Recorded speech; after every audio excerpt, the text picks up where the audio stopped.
it's kind of like, it's kind of narrow. Um, and then, um, one example he gave was just a woman and her kids who were in a kind of an abusive relationship with the husband. And at what point I mean, he felt like that was allowed to go on and she was encouraged to stay longer than was healthy for, Mm. um, so that's, and I don't know that may be just an individual counselor's position. I don't Yeah. know if there's the official whatever. I know, Well, it's interesting you even mentioned that. scriptural, but yeah. ACBC is actually updating its exam to force new counselors to address the question of a wife who feels unsafe in the marriage. Mhm. So I can even read you. It's not going to be on your exam because you've already started the process. Okay. But if somebody started an exam next year, and technically it starts today, but when the conference started, but most folks generally, if they're already in a training thing like this, but yeah, the new question reads, using biblical categories, what considerations should be made relating to Emily's safety? This has to do with the Tim and Emily counseling case that we'll get to later. Okay. What practical steps should be taken to ensure Emily's safety? So I would offer that just as an indication to, and you'll read the case study, and that will make a bit more sense why that's in there. Yeah. To say if ACBC is asking a question like that on the certifying exam, then they probably take that issue pretty seriously. Mhm. So that would be the first thought I would put out there. The second thing I'd say is, you mentioned kind of a rogue counselor, if you will. ACBC is now requiring all counselors to participate in continuing education. So let's say I got certified back in 2009. Now Okay. I've gone to conferences and stuff like that, but nobody would know except for me. ACBC is going to require training centers like us to track that progress. So let's say, for example, you get certified next year, things are going great. You have 2 years to go through more training and education. And when you go to a training center and you get that certified education, then the center has to communicate back to ACBC. Bill took this weekend course on abuse. Bill took this weekend course on problem solving, et cetera. And why I highlight that one is there very well could be some quote unquote bad apples out there who they got certified 10, 15, 20, 30 years ago, and they haven't stepped foot in an ACBC certified training again. On the one hand, he probably didn't mind it all that much, but on the other hand, you just wonder how some of that training would get there. Right. Is You there know, so time wise? Is it like a week, like the conference, or?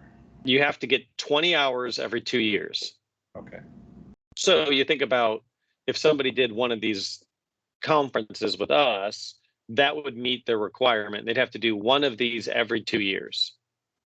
Okay. So I just highlight that to say it's always growing as an organization. Sure. Now, when I hear about people being unsafe, when I hear about counselors even being involved in that, I just want to wring my hands Yeah. because a lot of people over the years have taken a view that um, sexual immorality is the only reason to divorce. So there's a lot of people who've taken that view. Other people have taken sexual immorality and physical abandonment, according to 1 Corinthians 7, as the only reasons for divorce. But when I read 1 Corinthians 7 and I think about what does it mean that he has abandoned the marriage, I don't think it only has to do with a physically geographic, like he picked up and he went away.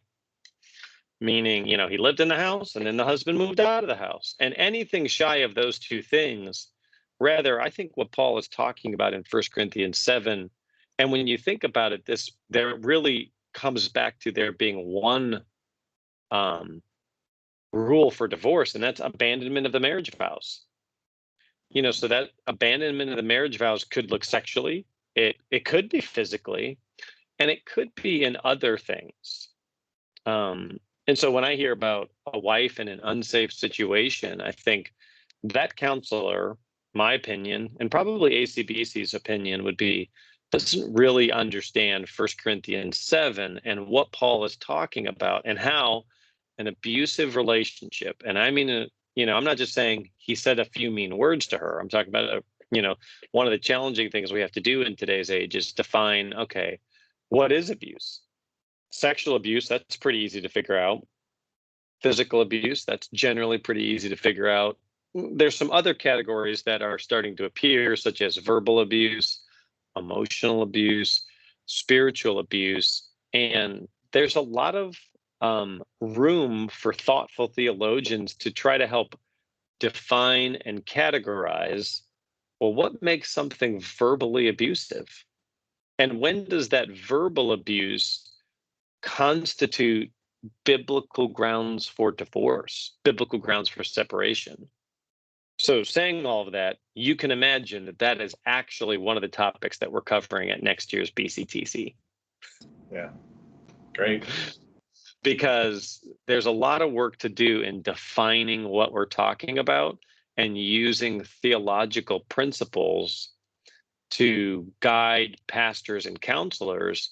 Just because she said it's abuse doesn't make it abuse, but it also doesn't mean it wasn't abuse just because he doesn't think it's abuse, right? Surely Scripture has if we believe in the sufficiency of Scripture, it has to be able to guide us on a topic like this. If it can't guide us, then we are in some trouble. So that's happening at the next BCTC. Awesome. Well, thanks. That helps. It's good to know. Good. Yeah. And, the other thing I'd say just in general, as a policy, as we have some of our own thinking on this, we tend to believe that the church should always side with the weaker partner. Meaning, some churches tend to believe that the burden is on the stronger partner and therefore they don't have, but Scripture tends to favor the weaker individual, tends to focus on how do we serve and love them. And so, a lot of churches, when they handle divorce, when they handle abuse, they're just not thinking about that dynamic in Scripture of helping protect the weak. So, and we tend to believe in that. So yeah, that's a good question. And those are valid questions. I mean, when you join an organization, you want to make sure that you're aligning yourself with something that you can and really get behind for years to come, especially as prevalent as that topic is becoming more and more as people talk about it. So yeah, it's sadly way too prevalent. Yeah, it is. Any other questions? Just random questions? That's all I got tonight, Josh. So. This is my first time I've only had one person. All right.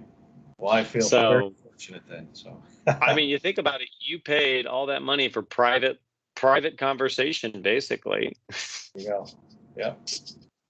You've got that's right. And your email, when you sent me that question one, you did great. So if that's the quality of work that you're going to keep up on, then I think you're going to be in great shape.